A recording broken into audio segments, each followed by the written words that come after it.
This is the Mile High Five podcast with Carl Jensen and Doug Cunnington.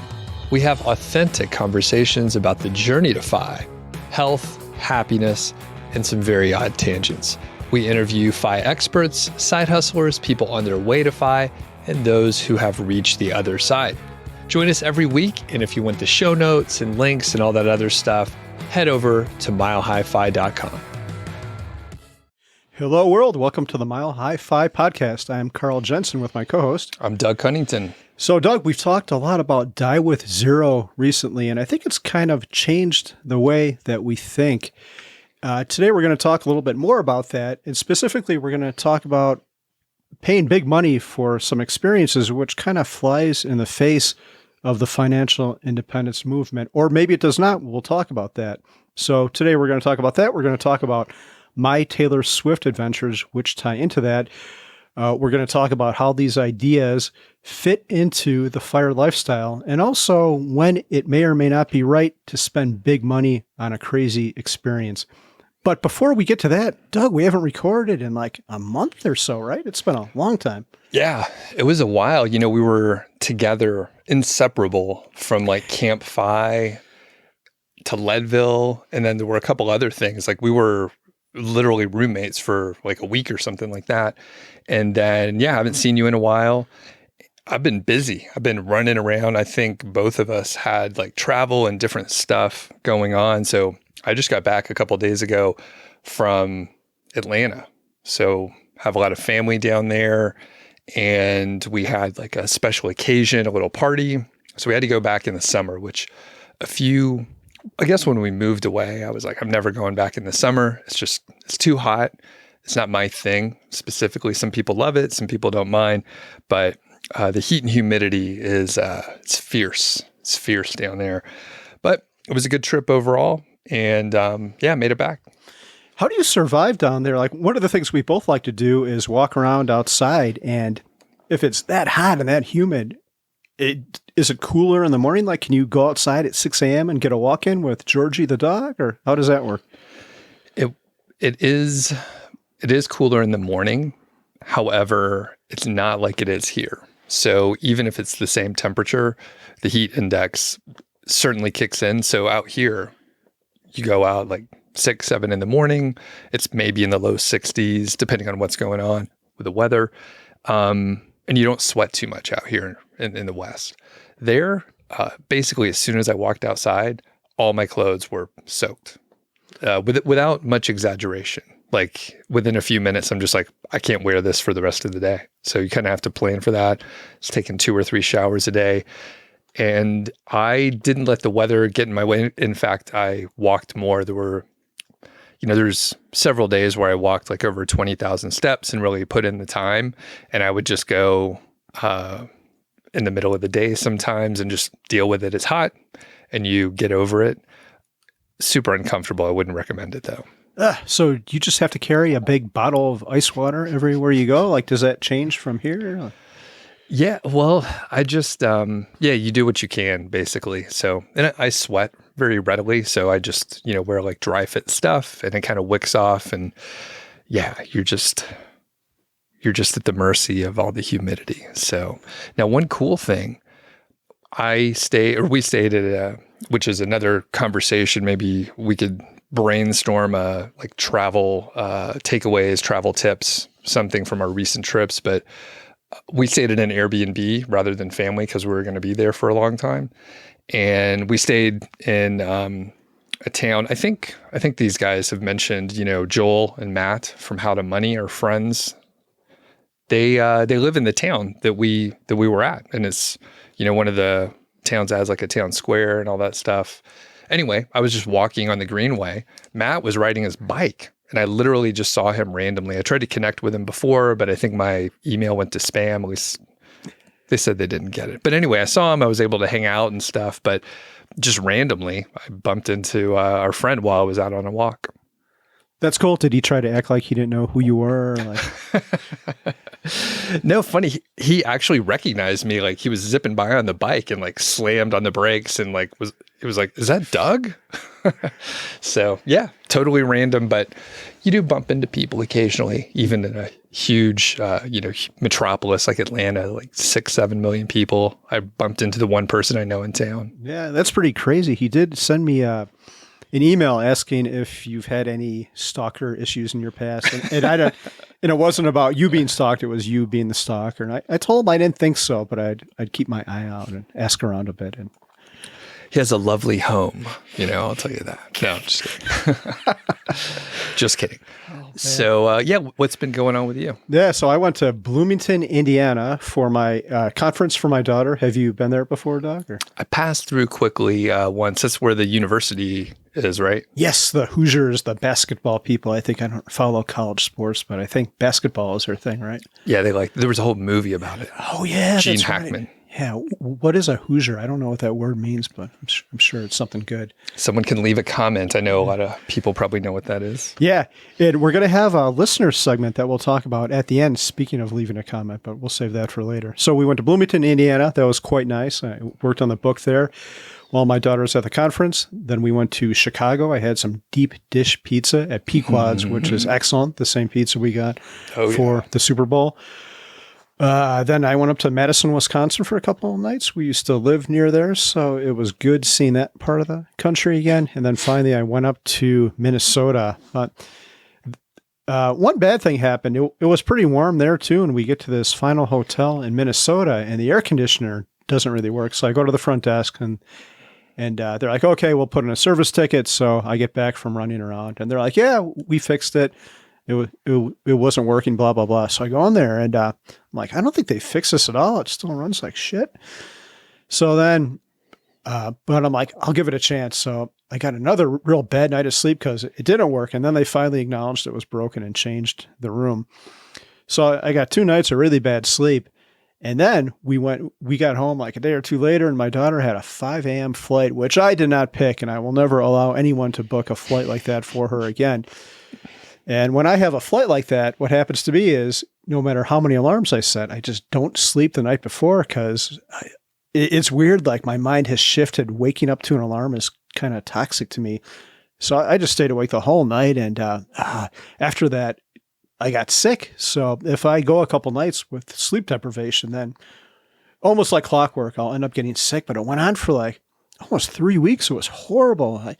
Just super lethargic, a head cold. Like I can deal with a lot of stuff, but I've never been this knocked down for this long. Just no energy. I actually took like 3 naps, and I never take naps. I think I've taken 2 naps prior to that since I retired.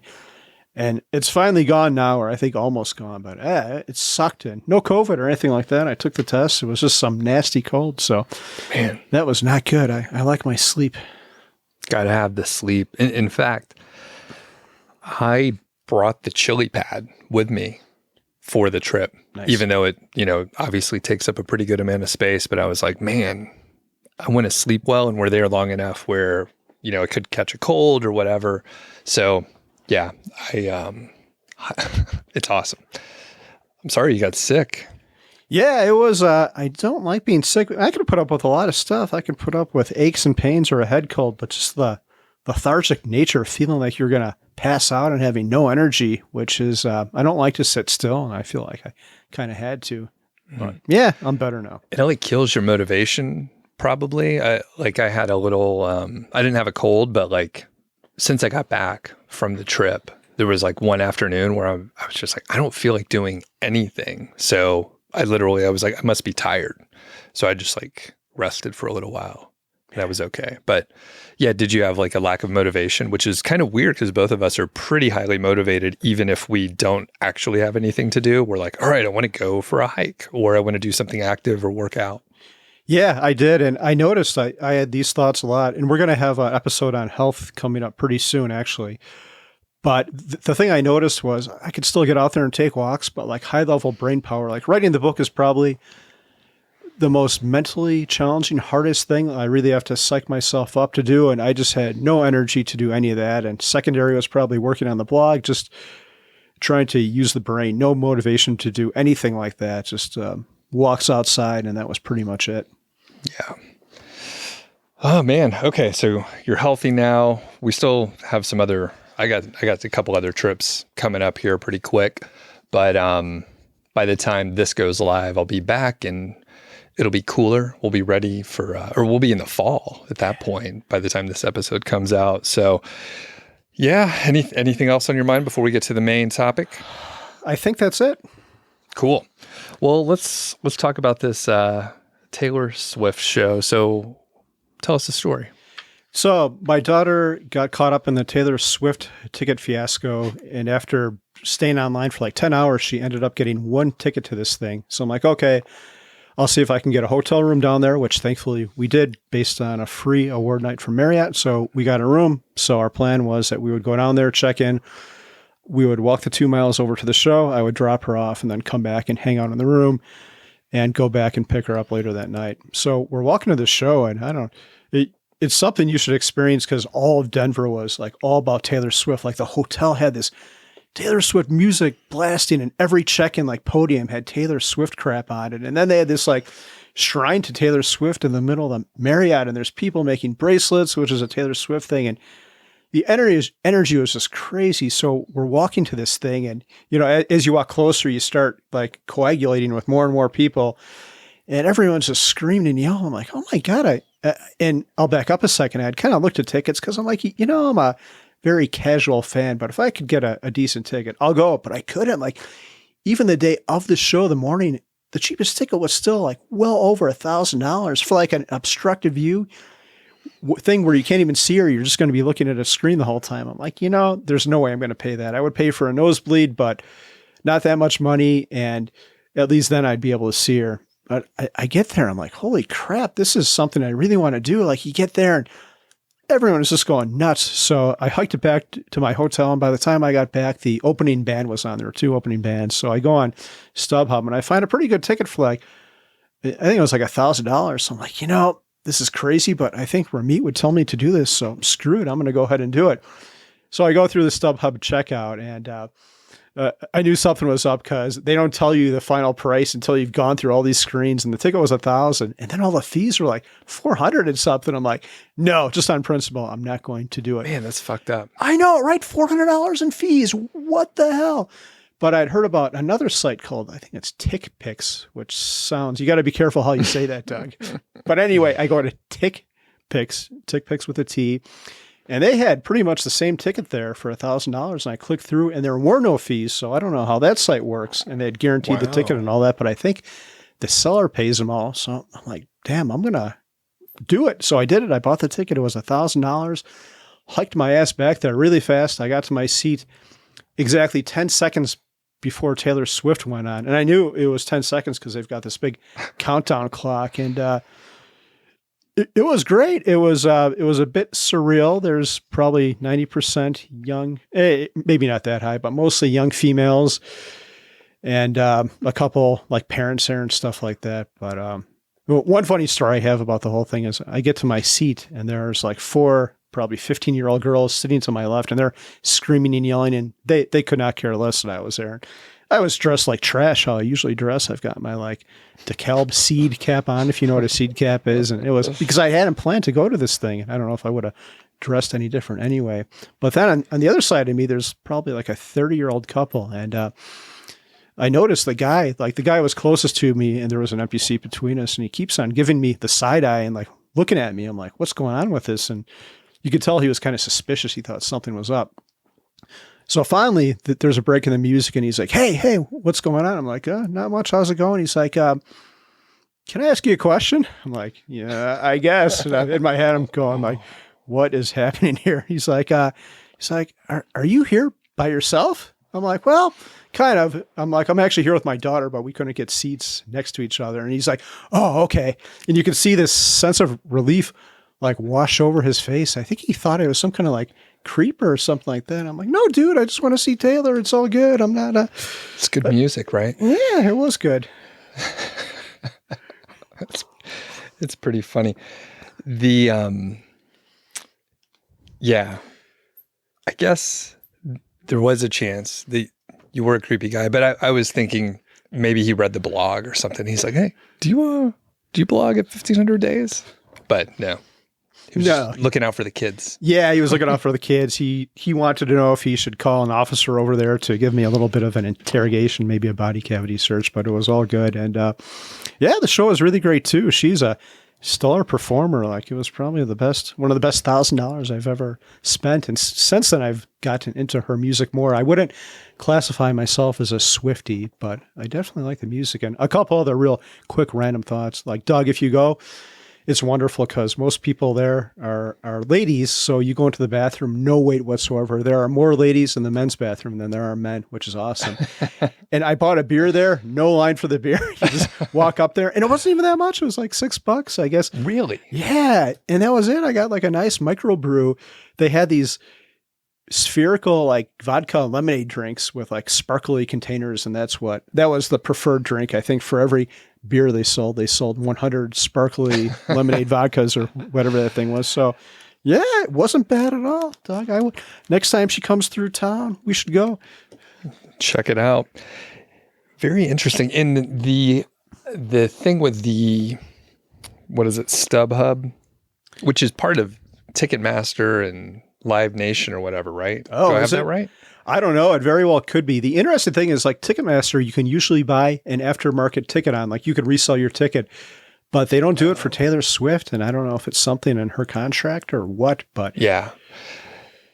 So I could be wrong I don't know if StubHub is part of it, but per my understanding, like, those service fees are bananas, where like they get the service fee on the initial, yes, and then they get it on the resale, and it's kind of nonsense. And this gets into a whole other topic, which we'll not spend much time on.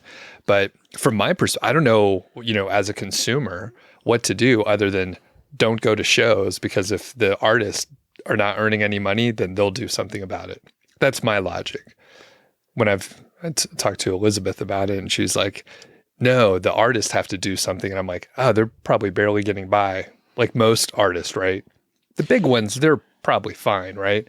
But the thing is, I don't know how we like change that other than just be like, I'm not going to any shows, which we go to a couple here and there, but it's like such a horrible monopoly that we kind of don't have much power other than just don't spend money there. Isn't it? Do you remember when Pearl Jam actually took up this battle back like when I was in school? It was like right around the mid 90s. Do you remember that? Not that well. It almost broke up the band because Eddie Vedder was like, I don't want to support Ticketmaster. They're a monopoly on venues and all this. And other members did not agree. But I remember going to a show, like they would only play venues that Ticketmaster did not have a lock on it and that they could use an alternative ticketing service. And it worked out okay for me, but it was like they took up the good fight and they've since backed off. Like they go through Ticketmaster now, but they tried to bring them down and it wasn't successful. I think it would almost take some kind of government like anti-monopoly intervention. And maybe there has to be at least two ways to buy a ticket for a venue. Cause it's bullshit. It's crazy. And I'm sure Taylor Swift has negotiated a really, really good cut of the ticket, but I know people who don't have the leverage, I don't think they even make a ton of money from it. I was talking to another friend who's in the music biz. He's like, if I like an artist, I always make a point to buy their shirt because that's where artists make all the money from, the merchandise. So I'm like, man, yeah, exactly. Fuck Ticketmaster. Yeah, it's all the merch. I don't know. I think, and then we'll move on. Last point. I feel like it would potentially, right, the government intervention would help. Don't love that, but obviously this doesn't work. They shouldn't have merged, right? Whenever they merged in, I don't know, was it 2009 or so? I don't remember. But the big artist, right? So Taylor Swift, like 80-20 this, right? So it's probably only like a few of the artists that are bringing in the majority of the revenue and selling all the tickets at stadiums or whatever. And if they just stopped, I don't know how they do that, right? Because like it's in the contract of the venue that they have to do it through Ticketmaster, right? Yep. So anyway, I don't know what to do. Yeah, I don't know either. It's kind of like health insurance. It's a difficult problem to solve. Okay. Anything else about the experience at the concert? Do you think I'm crazy for paying $1,000 for a ticket? And a secondary question, is there any experience or show, I'll qualify this with an artist, a musical artist. Would you ever pay $1,000 for a ticket? Okay. I don't think I don't think you're crazy on this. It goes back to some of the conversations we've had in the past where like $1,000 when we were 20 or 25 was a huge amount of money, but now 25 years later, it's not as much. And it was kind of a special occasion. You had the opportunity to do it. And when you look at the opportunity cost of your time there and the opportunity cost of the money, I think it was a fine way to spend $1,000, and you had a good time. You have an experience to think about and talk about in the future. So I think that's totally fine. For me, that answered the first part of the question, right? Yes. And then part two, I would have to think about it. There's a couple, it would be like bands that would be impossible to see, right? Like I would probably go, actually on one of our road trips, right, out to Leadville or something, we were talking about Led Zeppelin. So I would see Jimmy Page somewhere, probably. Depending on, what band he's playing with, I would be a lot more excited about. There's other bands, and I'll name them specifically, like the Black Crowes. I loved back in the day, and I've seen them a handful of times, but they, the band broke up, and like, it's a weird, good behind the music story, but I'm like, I don't want to see them. Like they played Red Rocks not too long ago, but it's really just, I think a few of the original members, and then the rest of the band is not there. It's just like touring musicians that are playing along with them. So some bands that I really liked in the past, I wouldn't go see them now, even if it was like a normal ticket price, if that makes sense. Yeah. So I'd have to think about it. There's a couple bands that I would pay $1,000 or $2,000 to go see, probably, but it'd be impossible to see them because they're not touring, or you can't see Led Zeppelin anymore. Or I really liked Chris Cornell as well. So Soundgarden, or maybe one of his solo shows or something like that.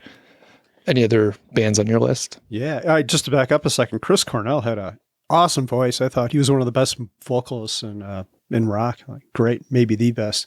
Yeah. And have you listened to any of his like solo acoustic shows where there's like, it's everything stripped away and it's just like him and some guitars? I've heard some of the covers that were released after his death, like Patience by Guns N' Roses, Nothing Compares to You, that Prince originally wrote, that Sinead O'Connor made famous. And there might be a couple others of those I've heard. Is that what you're referring to? Or? Yep. Yeah. And I haven't heard the Patience version, by the way. But yeah. Some of those solo acoustic shows, amazing. Yeah, great vocalist. Yeah. One last thing I have to say on this is the concert, by the time you hear this, my private concert will be over. I paid the Webb brothers $10,000, and the show is actually, the barbecue's tomorrow, then the show on Saturday. But I was talking to my kid about it this morning, and she asked me, she's like, hey, Dad, can you remind me how much you paid for this? I'm like, well, it was actually $10,000. And to back up a second again, we're pretty frugal, and we talk to our kids all the time about money, so they know $10,000 is a big amount of money. So I said, yeah, we paid $10,000. Do you think I'm crazy for doing that? And her response, which kind of surprised me, she's like, Dad, I see how happy this is making you. So I don't consider this a waste of money at all. I'm like, wow, that's pretty cool. I'm glad you said that. So nice. Yeah. Yeah, it is. I'm looking forward to it. We got the barbecue coming up. Is it tomorrow? What is today? Yeah, the barbecue is tomorrow. Georgia boys, I ordered all the meat yesterday. Hell yeah. That's awesome. And then tomorrow, is it just like a hangout barbecue, or are they playing acoustic set or anything like that? No, tomorrow we'll just be hanging out, and then there will be 2 sets on Saturday with a DJ set in between. Okay. All right. Yeah. One, thinking about that, Taylor Swift, how loud was it there? Because now at my advanced age, I wear earplugs all over the place. In fact, we went to a Braves game, the baseball team in Atlanta, and it was so loud there. I was like, I need to bring earplugs everywhere I go. It was, I don't know, they treat it like a concert. They're trying to get people pumped up because, baseball is boring as shit. So luckily it was just the first 30 minutes or so. And then once the game started, it was a little bit quieter. Even obviously when they're playing, they're not blasting as loud, but even in between, innings and stuff like that, it wasn't nearly as loud.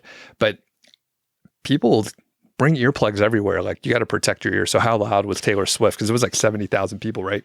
Yes, I had earplugs with 24 decibels of attenuation, and I've already screwed up a little bit of my hearing in one ear, but just to test it out in my good ear, I took the earplug out a couple times during the show, and it was really loud. Like, I made sure my kids had earplugs, and I made sure, like, they'll be at the show this weekend. I made sure that everyone has earplugs for that as well. But yeah, it was loud. Funny enough, one of the earplugs screwed up my ear, shoved a bunch of earwax into my eardrum, and I thought I had lost my hearing, but it's all good. Yeah. I got a panic text from you the next day, but yeah, you worked it out, which is good. Yeah.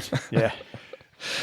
All right, cool. So what's next on here? Yeah, I just want to, Taylor Swift aside, I want to talk a little bit about spending big money on something. Like, should you do it? When is it appropriate in your FI journey? Like, you made a comment a couple moments ago how it's okay for me because it's not going to really affect my net worth or anything like that going forward. But what if you weren't FI yet and you didn't have enough money to retire, but you're in the exact same situation, or maybe a situation where you're a really huge Taylor Swift fan? Would it be appropriate for that person to blow $1,000 on Taylor Swift tickets? Yeah, great question. I think certainly it is appropriate to do sometimes. I think you have to look at the whole picture, right? So if you look at just the specific dollar amount for one experience, and it's like, if you think about maybe the concert ticket and then the hotel and then some of the associated cost, it maybe would be, $1,400 or $1,500. Again, thinking of hotel, food, parking, like all the stuff that you have to spend it on. And if you're thinking about it just on one day, then it's a little hard to swallow. But if you're thinking, hey, this is like nearly a once in a lifetime experience, like go ahead and do it.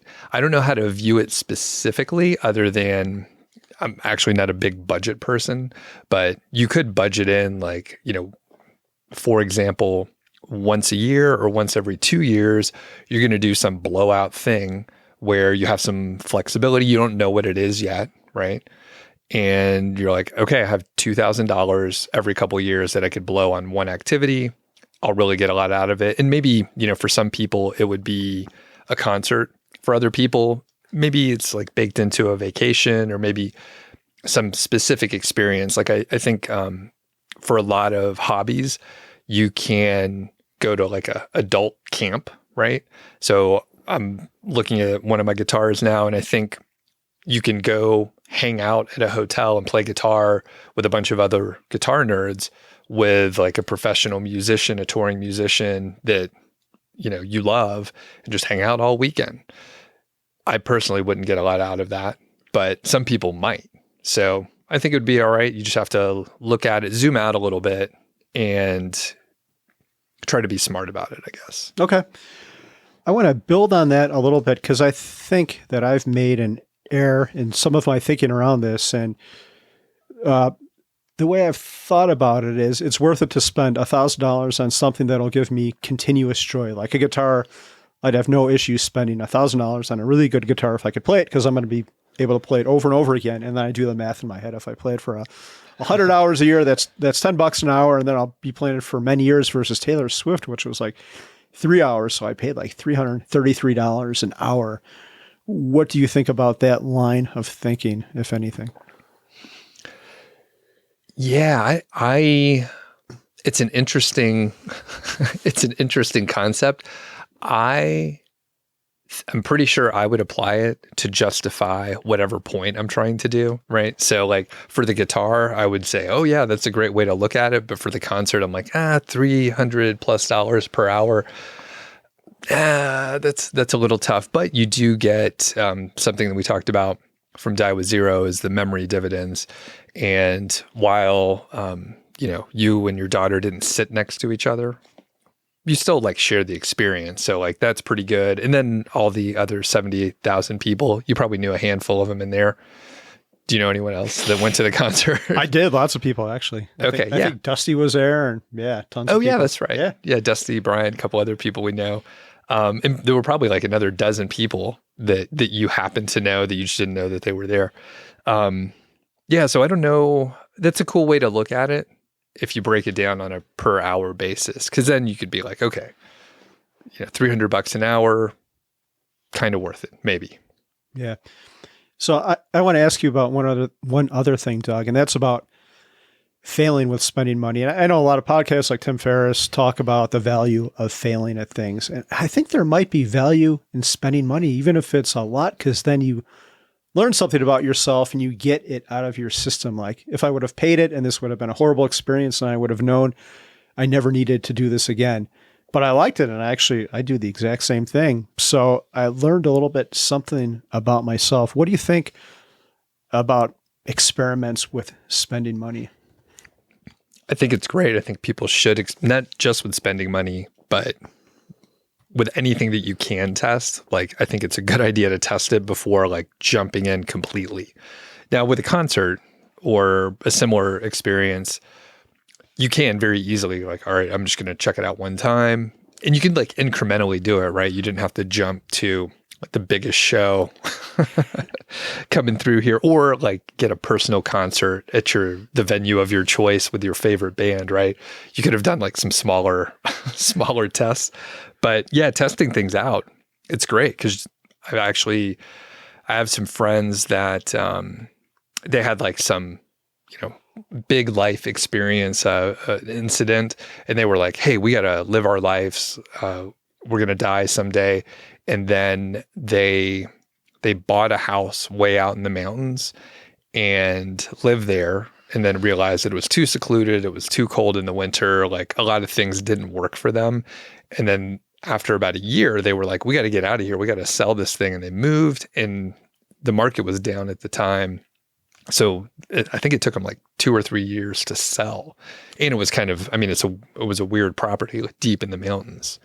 So they could have tested it out. They could have like rented a place for 6 months, had a nice time, realized it wasn't a good fit, and then moved to a better place.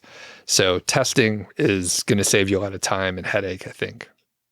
Yeah. And you don't have regrets if you did something, and you don't wonder. I think one valuable exercise that everyone who's listening to this can go through is maybe imagine yourself at 80, like poof, you are magically changed to 80. What would you have regretted doing? And then maybe figure out a way to do whatever those things are. And actually, to that point, could be a whole other episode, but we could like imagine ourselves old. But do you think it's more like things that you did and you're like, oh shit, I shouldn't have done that? Or things where you were like, oh, I should have done that. It would have been cool to go to the concert, but instead I sat in the hotel by myself. Yeah, I think it is the latter. I've got a good one. Smashing Pumpkins was my favorite band. I love them growing up in college, and they played a final show at this little club in Chicago, and I could have bought a ticket for it for like $750, and that was I had a job, but still that was a huge amount of money for me back then. But now I kind of wish I would have done that, and they since got back together, so maybe it wouldn't have been the same. But yeah, if I could do it over again, I would have gone to that show. And I've been listening to more Pumpkins here lately. By the way, I knew that you liked them a lot, and you went to a show not too long ago, right, in LA? Yes, that is true. Cool. And yeah, I was kind of a casual fan, and actually one of my buddies, when I was playing guitar, like early in my career, he was a huge fan, his favorite band as well. So he was always like giving me CDs or whatever, like listen more. There is actually a question in here. That final concert, was it like the original lineup? Because I know they had some churn in the lineup, right? Yes, that was all the original members. And I know Billy Corgan's dad, who has since passed away, played on a song. And yeah, it was all the original people. Damn. And then did you listen? I think Billy was on a couple podcasts in the last couple of years, but there was one, he was on Bill Maher's show not too long ago. Did you listen to that? I did not. I'm pretty sure it was Bill Maher. Check it out. It's pretty good. I don't know if you like Bill Maher, but they just kind of shoot the shit and talk about stuff. Yeah, cool. I have mixed emotions about him because I think I told you I met him in real life briefly, and he's known for being an a-hole, and he lived up to that reputation. And I was just talking to someone else yesterday who he's got I think he lives on the North Shore of Chicago, and this lady had a store, and she would have to deal with him frequently, and she had the same negative opinion. And you have to call him William Corgan now. Yeah, it's all tied back together. He isn't Billy anymore, and he gets mad if you call him Billy. Yeah, William. I'm like, dude, stop taking yourself so seriously. You're a brilliant musician, but shut the F up. Yeah. Okay, cool. What else do we got here? Doug, I'd like to talk about a couple things I'm going to spend money on for the rest of this year. But before we do that, Doug, we've got a new segment, and we're going to ask a question of the audience every time we do a show. And my question for this week is, if you had to spend $10,000 on some kind of experience, what would it be? And to be clear, you can't buy your kid like college or something like that. You have to do a concert, a plane ride, some kind of experience. And we'll say the experience has to be shorter than a month, I guess, just to put some guardrails around it. What would you spend $10,000 on? And there's multiple ways you could leave your answer. Go to facebook.com/groups/Mile High Fi. We'll put all these in the show notes, by the way. You can leave a comment on YouTube, or you can send us an email. Is that Doug at milehighfi.com and Carl at Mile High Fi? Yes. Okay, good. You got it. No club. Is that right? Yeah, that's right. Yeah, and we'll talk about it if we get good answers. When we get good answers, we will read them on subsequent episodes. Cool. So, yeah, please leave that comment. So I want to finish up here. And Doug, I'd like to hear about some of your potential experiences too. For the rest of the year, I decided I had to rent a car, and I went on Turo, and like all the cars there were like $400 for the trip. And then I see like this new Corvette pops up, and I'm kind of a car guy, and I don't want to buy one, but I'm like, shit, for $400 more, I could have like a brand new convertible Corvette, and it's going to be in Southern California in October, which will be great convertible weather. And I get to drive down the Pacific Coast Highway. So I'm like, hell yeah, I'm going to do this. So that will cost me a total of $800. I spent an extra $400 for the Corvette upgrade. And then we're going to see U2 in Las Vegas at this fancy new Sphere Theater, which I think we've talked about before. The theater, I think, is the biggest man-made sphere in the world. And I think it seats like 17,000 people. And Mindy and I are going to go see that for a weekend. And that experience is going to cost us about $2,000. And thinking on this right now, I'm not sure we would have done these even 6 months ago. I think it was the conversations with Ramit. And we've talked about that. I'll put a link in the show notes to that. Whenever I think about spending money on something like this, I picture Ramit in my ear. And what would Ramit say? And of course, he would tell me to do these things. So we're doing them, and I think they're worthwhile. We're very fortunate and thankful to be in a place where these $1,000 experiences won't change our life that much. Do you have any good stuff lined up for the rest of the year, Doug? A couple things, but I want to make a quick comment on your statement there.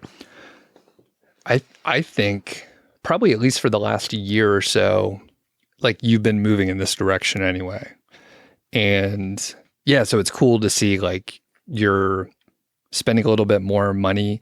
I think you have a little bit more free time. Unfortunately, you were sick for a couple of weeks, so it's hard to tell. And then when I picture Ramit in your ear, I see him standing in a pile of earwax, you know. Wanted to make sure I said that. That's disgusting. Yeah. So we have a couple things coming up. We're continuing to travel a little bit. So we have a wedding up in Montana, so we're going to be up there for a couple weeks. I actually, in a couple days, I'm going to be going to visit my sister in Richmond, Virginia, and my other sister's going to fly up. We haven't been out there to see her new house. She lived there for, I guess the family's been there for maybe a year and a half. I don't even know, but it's been a little while. So we're going to head out there.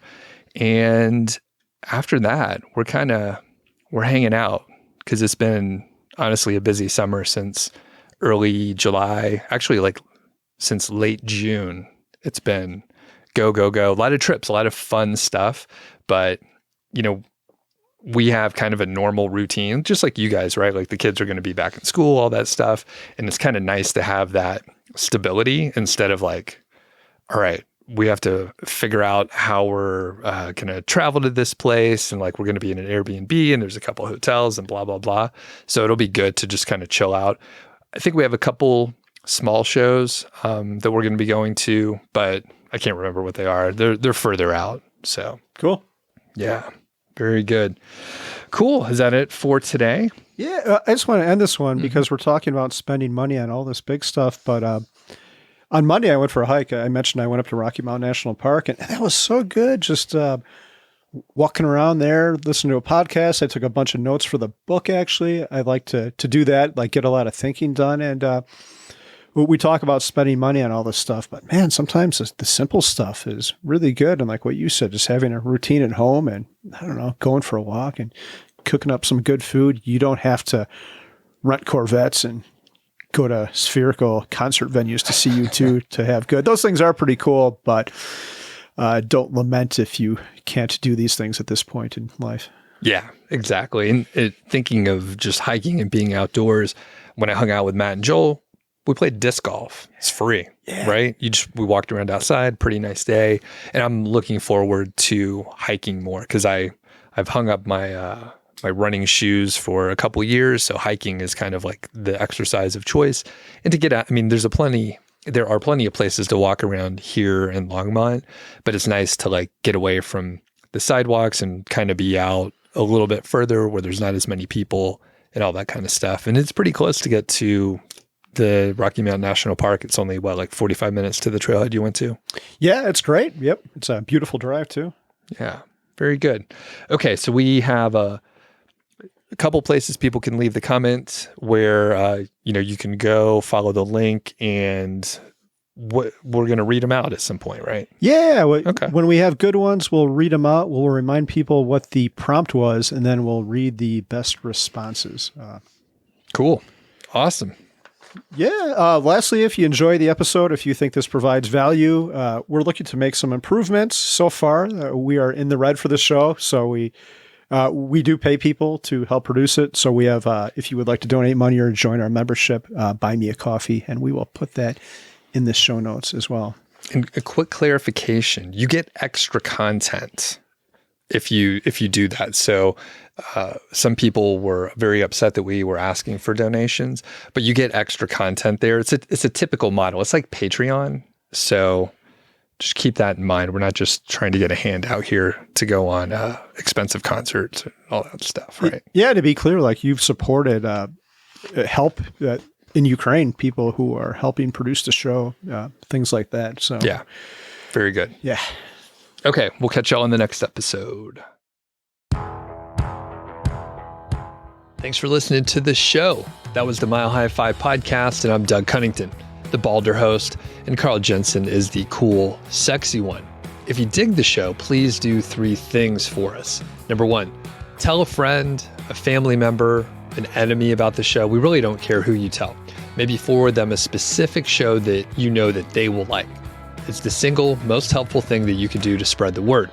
It's like giving us a virtual high five, and actually we don't give high fives in person, so the virtual kind's pretty good. And more importantly, your friend or family member or even your enemy will appreciate the fact that you were thinking of them. Number 2, make sure you're following or subscribed on your podcast app, Apple Podcasts, Spotify, Overcast, YouTube, whatever you're using, and that way you won't miss a show. And number 3, please leave us a rating and review. We read them on the show occasionally, and you might hear yours out there on an upcoming episode. Quick disclaimer, this show is not financial or legal advice. I'd actually be surprised if it sounded like it. It's really just for entertainment, and that's at least what we're hoping for. But seriously, get advice from professionals. Carl and I are just 2 guys with microphones that sit in my basement and talk. So we'll catch y'all next week.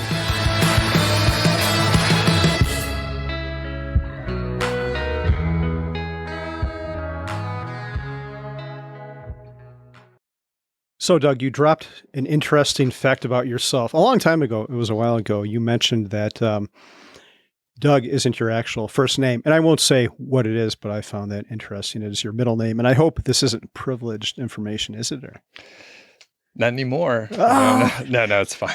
Damn, I blew your cover. No, it's all good. So I was thinking at the gym, I don't know what I was doing. I like to exercise and think about us recording because that gives me ideas. But I'm like, I wonder what Douglas and I are going to talk about. And I'm like, where did I come up with that? So then I started thinking, does Elizabeth have a nickname for you, or do you have one for her like that? No, not really. We don't. So that's a dead end of an answer. I think we usually just say something like, "Hey, you," something more generic. No, but we really don't. I'm trying to think. I'll have to, if something comes to me later, I'll let you know, and we can confer with her upstairs on the way out.